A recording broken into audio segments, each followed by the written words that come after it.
परिचय। तरुण अपने सामाजिक विज्ञान के प्रोजेक्ट के लिए एक गांव में गया है। गांव शहर से एकदम अलग है। गांव बहुत हरा भरा है, जबकि शहर में हरियाली मुश्किल से मिलती है। गांव की हवा में ताजगी है, प्रदूषण का नामो निशान नहीं है। तरुण के लिए यह एकदम नया अनुभव है। उसे तो शहर में धुआं और जहरीली गैसें गटकने की आदत है। तरुण के दिमाग में यह सवाल आया कि क्या यह अंतर पेड़ों के कारण है। इस पाठ में हम विस्तार से जंगलों की बात करेंगे।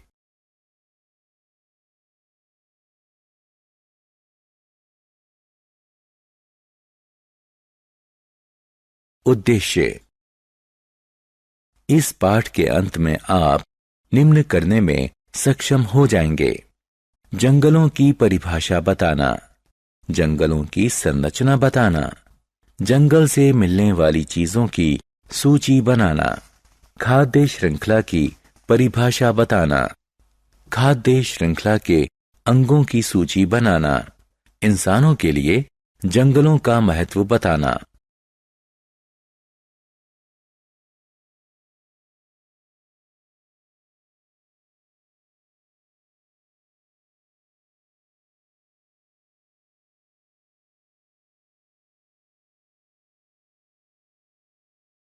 जंगल परिचय। घने पेड़ों वाले धरती के विशाल क्षेत्र जंगल कहलाते हैं। पृथ्वी के कुल भूक्षेत्र का लगभग 30% जंगलों से ढका हुआ है। इन्हें वन भी कहते हैं। जंगल में बड़े बड़े पेड़ ही नहीं, छोटे छोटे पौधे और झाड़ियां भी होती हैं।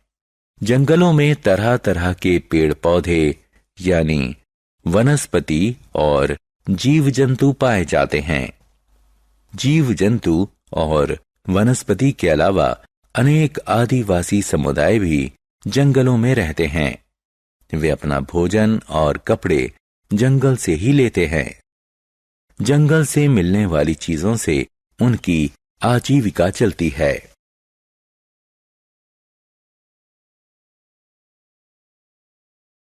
जंगलों की संरचना। पेड़ों और झाड़ियों के ऊपरी हिस्से में शाखाएं और पत्तियां होती हैं। उसे मुकुट या छत्र कहते हैं। ऊंचे पेड़ों के छत्रों से जंगल की छत बनती है।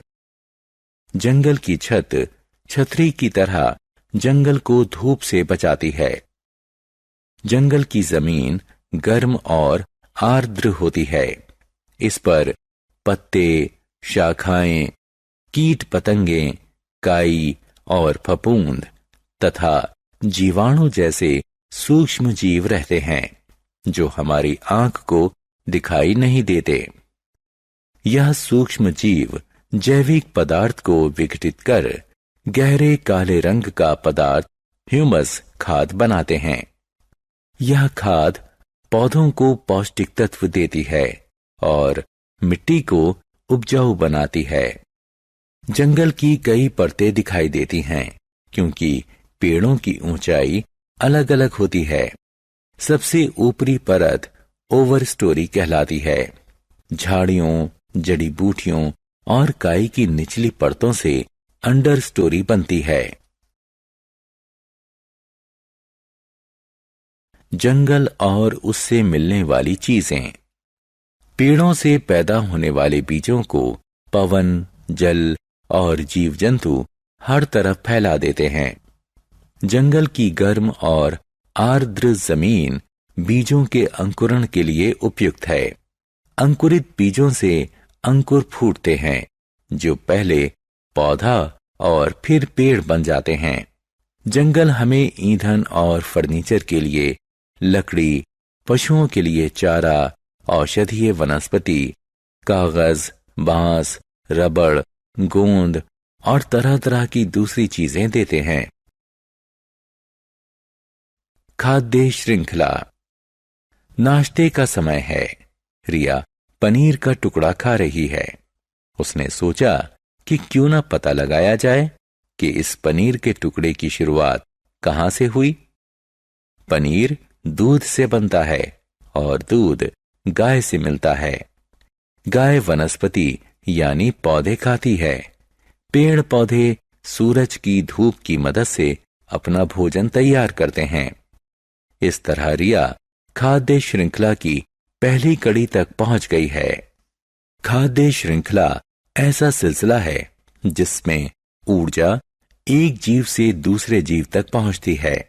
खाद्य श्रृंखला के मुख्य अंग हैं सूरज, वनस्पति, जीव जंतु और अपमार्जक या मुर्दाखोर। सूरज ऊर्जा का प्रधान स्रोत है। वनस्पति उत्पादक है क्योंकि वह धूप की मदद से अपना भोजन तैयार करती है। जीव जंतु यानी पशु उपभोक्ता हैं। जीव जंतु वनस्पति खाने वाले शाकाहारी या मांस खाने वाले मांसाहारी हो सकते हैं। कुछ जीव जंतु सर्वाहारी यानी वनस्पति और दूसरे जीवों दोनों को खाने वाले हो सकते हैं। अपमार्जक मुर्दा जीवों को खाते हैं। आइए खाद्य श्रृंखला का एक आसान सा उदाहरण लेते हैं। वनस्पति धूप की मदद से अपना भोजन तैयार करती है। वनस्पति को हिरण ने खाया, हिरण को शेर ने खाया। शेर मर गया तो गिद्ध और हाइना जैसे मुर्दाखोर उसका गोश्त हजम कर गए। फफूंद और जीवाणु जैसे विघटकों ने बचे खुचे मृत जीवों का सफाया किया और उन्हें विघटित कर खाद बनाई, जिससे वनस्पति को पोषण मिला। इस तरह खाद्य श्रृंखला का चक्र पूरा हो गया। जंगलों में ऐसी अनेक खाद्य श्रृंखलाएं पनपती हैं और आपस में जुड़कर खाद्य जाल बुन लेती हैं। जंगल पृथ्वी के हरित फेफड़े। पहाड़ों पर घने जंगल होते हैं। जंगल प्रकाश संश्लेषण की क्रिया से वायुमंडल में ऑक्सीजन और कार्बन डाइऑक्साइड के बीच संतुलन रखते हैं। प्रकाश संश्लेषण की क्रिया से वनस्पति अपना भोजन तैयार करती है। इस क्रिया में पौधों की पत्तियां सूरज के प्रकाश की मदद से कार्बन डाइऑक्साइड और जल से भोजन तैयार करती हैं। इंसान और जीव जंतु कार्बन डाइऑक्साइड छोड़ते हैं। वनस्पति मिट्टी से जल सोखती है। प्रकाश संश्लेषण से शर्करा और ऑक्सीजन बनती है। शर्करा पेड़ पौधों यानी वनस्पति के बाकी हिस्सों में चली जाती है। ऑक्सीजन हवा में छोड़ दी जाती है, जिससे इंसान और जीव जंतु सांस लेते हैं। इसीलिए जंगलों को पृथ्वी को प्राणवायु देने वाले फेफड़े कहते हैं। जंगल और जल चक्र। जंगलों की जल चक्र में महत्वपूर्ण भूमिका है। वे वाष्पीकरण के माध्यम से इसमें योगदान करते हैं। वाष्पीकरण ऐसी क्रिया है जिससे पौधों की पत्तियों और तनों से पानी की वाष्प उड़कर वायुमंडल में जाती है। फिर यह उठकर हवा के संपर्क में आती है। यह वाष्प ठंडी सतह को छूने के बाद संघनित हो जाती है और बादल बनाती है। बादलों में जल की बूंदें जब बहुत अधिक हो जाती हैं तो बारिश के रूप में धरती पर गिरती हैं। वर्षा का जल, वर्षा का पानी झरनों, नदियों और महासागरों में पहुंचता है, जिससे जल चक्र पूरा हो जाता है। जंगल मिट्टी का कटाव रोकते हैं। लीना ने एक अखबार में एक सुर्खी देखी, जंगल ना होने से आई अचानक बाढ़। इसे पढ़कर वह जंगल और बाढ़ के बीच का संबंध जानने के लिए उत्सुक हो गई है। पौधों की जड़ें न सिर्फ उन्हें मिट्टी में जमाती हैं, बल्कि मिट्टी को भी बांधे रखती हैं। जंगल नष्ट होने पर मिट्टी की ऊपरी परत ढीली हो जाती है, जिसे जल और पवन बहा ले जाते हैं। इसके कारण रेगिस्तान फैलता जाता है। मिट्टी की उपजाऊ शक्ति भी कम हो जाती है। मिट्टी की ऊपरी परत हट जाने से बारिश का पानी सूखने की मिट्टी की क्षमता कम हो जाती है। इसके परिणाम स्वरूप बाढ़ आती है। जंगल वायु और ध्वनि प्रदूषण कम करते हैं। आदिल एक क्लिनिक में है। वह आंखों में खुजली और गले में खराश की शिकायत कर रहा है। डॉक्टर ने कहा कि ये प्रदूषण के लक्षण हैं। आदिल में जो लक्षण दिखाई दे रहे हैं उनका कारण वाहनों और कारखानों से निकलने वाला धुआं और जहरीली गैसें हैं। अगर जंगल ना होते तो स्थिति और भी खराब होती, क्योंकि पेड़ कार्बन डाइऑक्साइड सोखकर और ऑक्सीजन छोड़कर हवा को साफ कर देते हैं।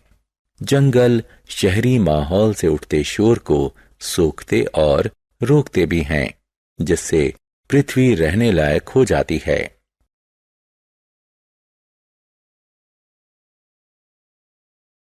सारांश। आइए हमने जो कुछ सीखा है उसे संक्षेप में दोहराएं। घने पेड़ों वाले धरती के विशाल क्षेत्र जंगल कहलाते हैं। जंगलों में तरह तरह के पेड़ पौधे यानी वनस्पति और जीव जंतु पाए जाते हैं। जंगल की सबसे ऊपरी परत ओवर स्टोरी यानी ऊपरी मंजिल कहलाती है। झाड़ियों, जड़ी बूटियों और काई की निचली परतों से अंडर स्टोरी बनती है। जंगल हमें ईंधन और फर्नीचर के लिए लकड़ी, पशुओं के लिए चारा, औषधीय वनस्पति, कागज, बांस, रबड़, गोंद और तरह तरह की दूसरी चीजें देते हैं। खाद्य श्रृंखला ऐसा सिलसिला है जिसमें ऊर्जा एक जीव से दूसरे जीव तक पहुंचती है। जंगल प्रकाश संश्लेषण की क्रिया से वायुमंडल में ऑक्सीजन और कार्बन डाइऑक्साइड के बीच संतुलन रखते हैं। जंगल वाष्पीकरण के माध्यम से जल चक्र में महत्वपूर्ण भूमिका निभाते हैं।